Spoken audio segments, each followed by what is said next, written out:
Assalamualaikum warahmatullahi wabarakatuh. Kali ini saya akan menyampaikan materi mata pelajaran Pendidikan Agama Islam dan Budi Pekerti kelas 8 bab 1. Meyakini kitab-kitab Allah, mencintai Al-Quran. Tujuan pembelajaran: peserta didik mampu 1. Menjelaskan pengertian iman kepada kitab-kitab Allah Subhanahu wa Ta'ala dengan benar. 2. Menunjukkan dalil iman kepada kitab-kitab Allah Subhanahu wa Ta'ala dengan benar. 3. Menyebutkan kitab-kitab dan rasul penerimanya dengan benar. 4. Menunjukkan dalil nakli tentang nama-nama kitab Allah Subhanahu wa Ta'ala dengan benar. 5. Menunjukkan dalil nakli bukti kemurnian Al-Quran dengan benar. 6. Menjelaskan perbedaan kitab dan suhuf dengan benar. 7. Menunjukkan dalil nakli tentang kitab dan suhuf dengan benar.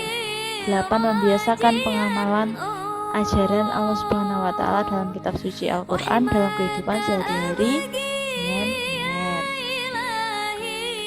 Selanjutnya ada peta konsep.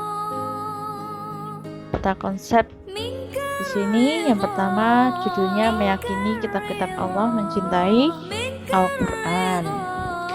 Bawahnya ada kitab Taurat, kitab Zabur, kitab Injil, dan kitab Al-Quran. Kemudian bawahnya kitab Taurat, Zabur, Injil ada diketahui sejarahnya dan diyakini keberadaannya. Belajar tentang sejarah dan keberadaannya. Sikap mulia yang ditampilkan nanti setelah pembelajaran ini ada toleran dan menghargai pemeluk agama lain. Kemudian sampingnya ada kitab Al-Quran, bawahnya diketahui sejarahnya, diyakini keberadaannya, dibaca, dipahami, dan dipedomani isinya. Sikap mulia yang muncul nanti mencintai Al-Quran, rajin beribadah, rajin beramal soleh, menjauhi maksiat. Kemudian pengertian iman kepada kitab-kitab Allah. Iman kepada kitab-kitab Allah Subhanahu wa Ta'ala berarti percaya dan yakin dengan sepenuh hati bahwa Allah Subhanahu wa Ta'ala telah menurunkan kitab-kitabnya kepada para rasulnya.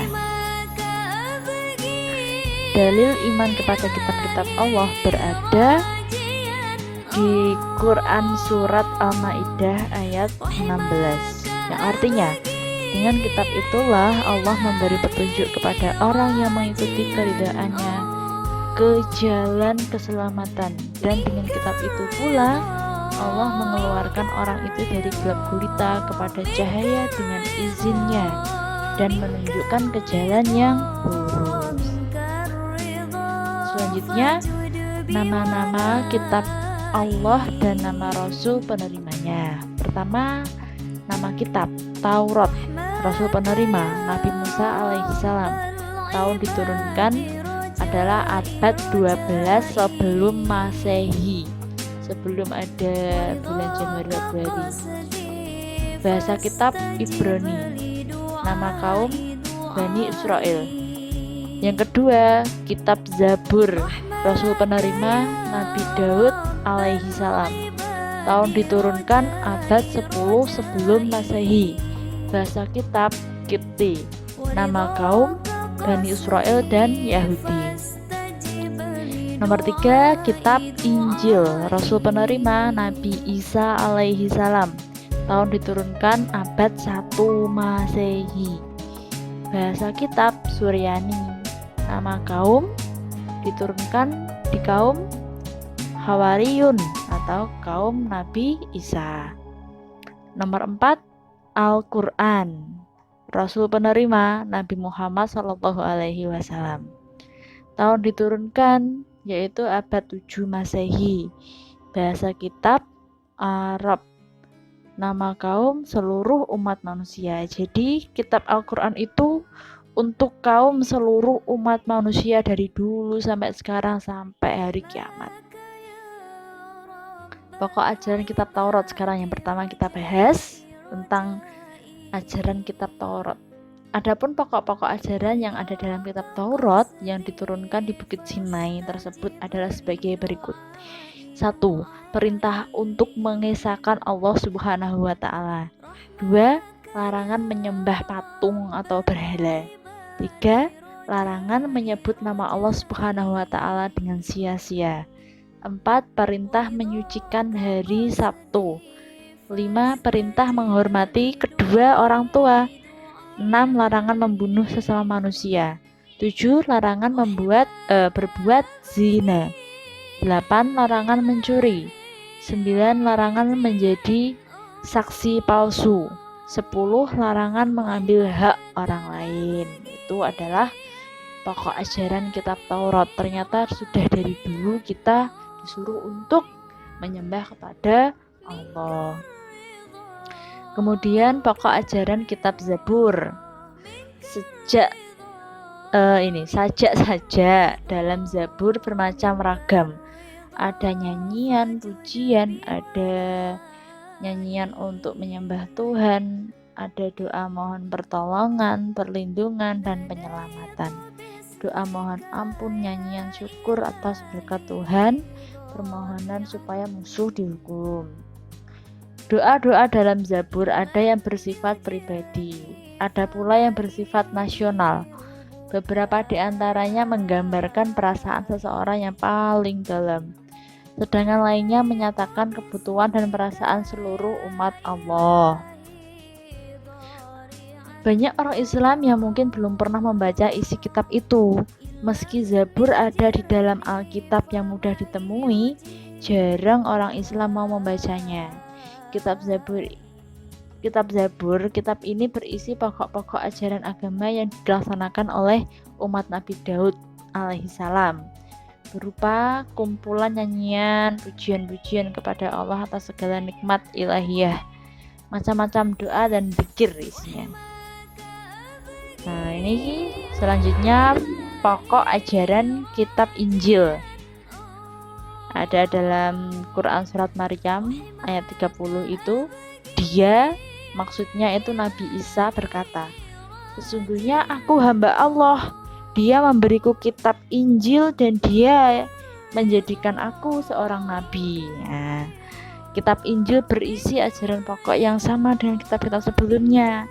Namun ada yang menghapus sebagian ajaran kitab Taurat yang sudah tidak sesuai dengan zaman itu. Secara umum kitab Injil berisi tentang mungkin tadi maksudnya ada yang menghapus bagian kitab Injil tadi loh. Memang kitab Injil itu yang asli sudah tidak ada karena sudah ada oknum-oknum yang menggantinya. Nah, secara umum kitab Injil berisi tentang 1. Perintah untuk kembali mengesahkan Allah Subhanahu wa taala. 2. Membenarkan keberadaan kitab Taurat.